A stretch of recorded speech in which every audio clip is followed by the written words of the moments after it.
ইসলামের অন্যতম গুরুত্বপূর্ণ একটি স্তম্ভ হলো হজ।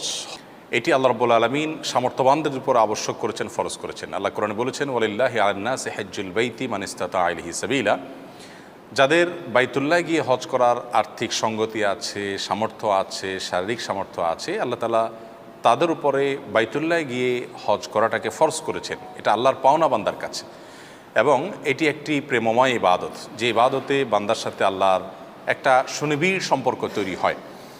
হজের মতো এই গুরুত্বপূর্ণ ইবাদত, যেটি ইসলামের অন্যতম একটি স্তম্ভ বা রোকন, এই ইবাদতটি সাধারণত সচরাচর আমাদের কিছু ভুলের কারণে সম্পূর্ণ নষ্ট হয়ে যেতে পারে।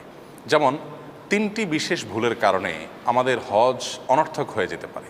এত কষ্ট করে আমরা হজ করি, এত অর্থ ব্যয় করি, এত পরিশ্রম করি, এরপরও সেটা অর্থহীন হয়ে যেতে পারে যদি 3টি ভুল আমাদের হজের মধ্যে থাকে। তার প্রথমটি হলো